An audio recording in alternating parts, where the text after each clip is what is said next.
Hello, I'm Steve Busskohl. I am the eldest son of Doyle Busskohl and the grandson of Carl Busskohl, the founder of the company. I'm third generation as far as a Busskohl working in the company, and I'm proud to have my son, fourth generation, working with me also.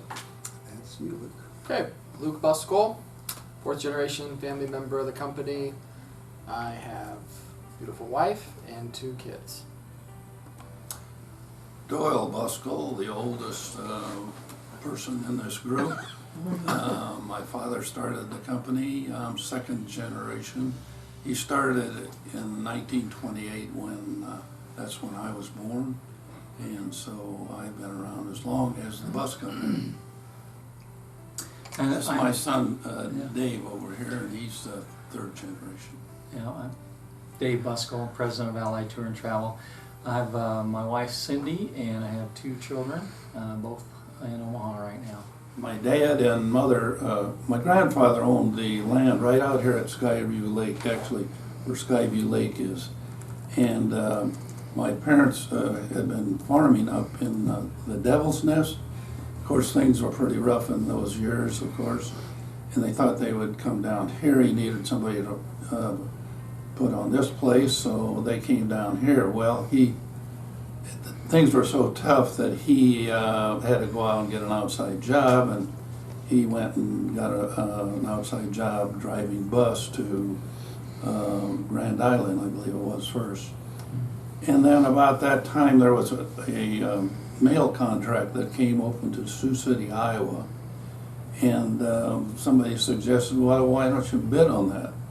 Well, he bid on it and he got it, and that's where it all started as far as our company.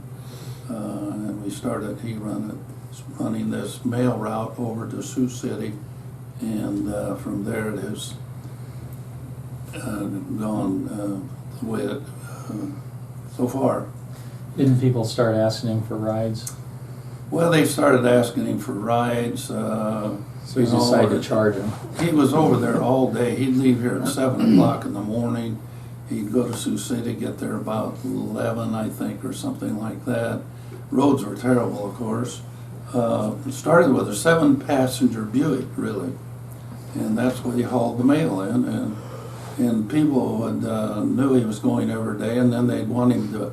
He was going to be over there all day, so they said, well, why don't you pick this up and then bring it over here, I'll pay you so much to do that.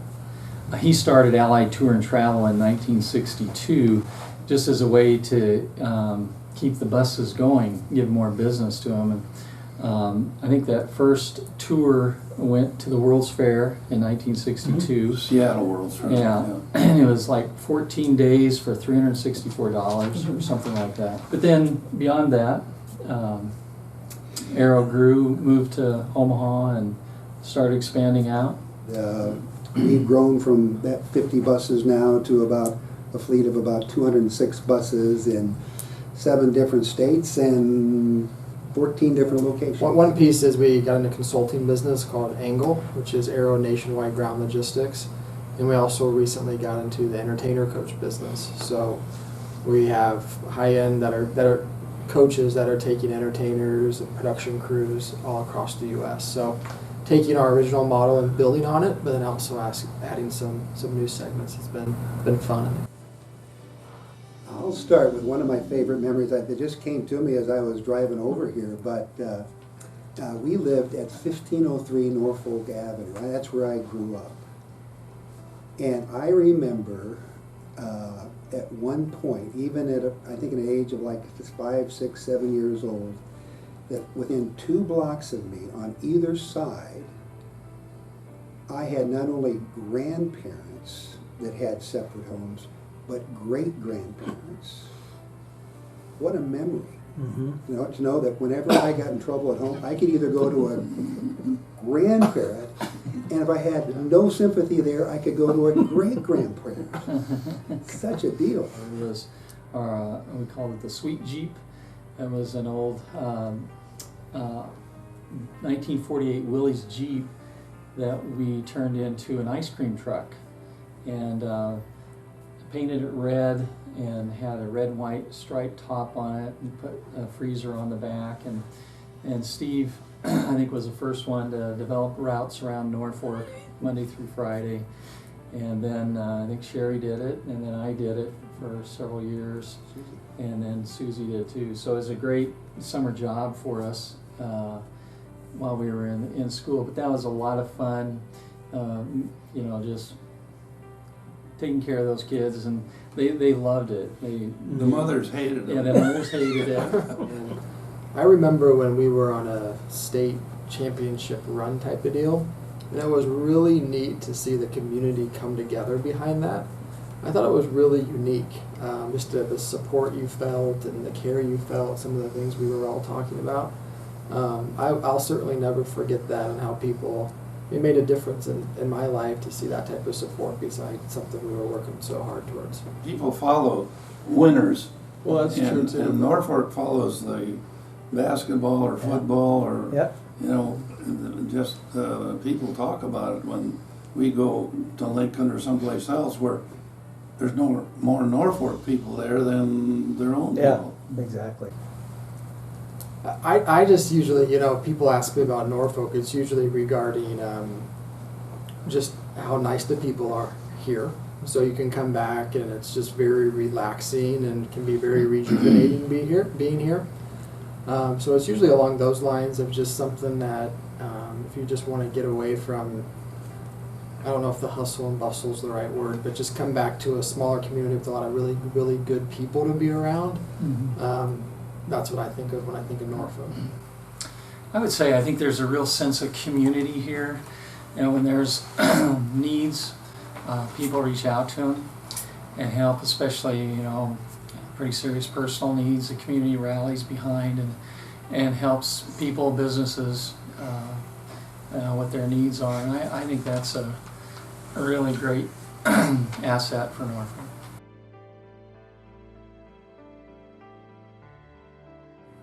As a group that's in the transportation business, we would love to see 4-lane highways between here and Omaha and here in Sioux City. Happen, so that would be a dream come true for us. I think that's a lot of people's dreams.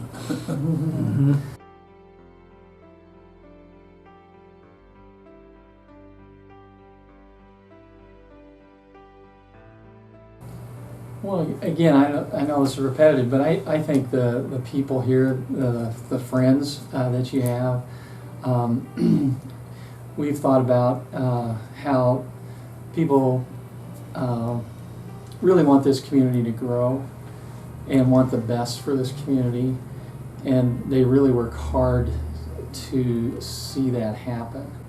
And so I think that's a great asset, and it's I think the overall values of the people here are really solid and upright, you know, for the most part. I mean, we got our problems and issues like every other community, but I think there's just a strong segment of moral values here that are really commendable. The things I think about are just a culture of a caring community where people do care about you, and if there are needs, people are there to help meet those needs. And that goes along with a lot of the things that Dave was talking about, but just that integrity, that honesty, that trustworthiness, I think that's a real highlight when I think of this community.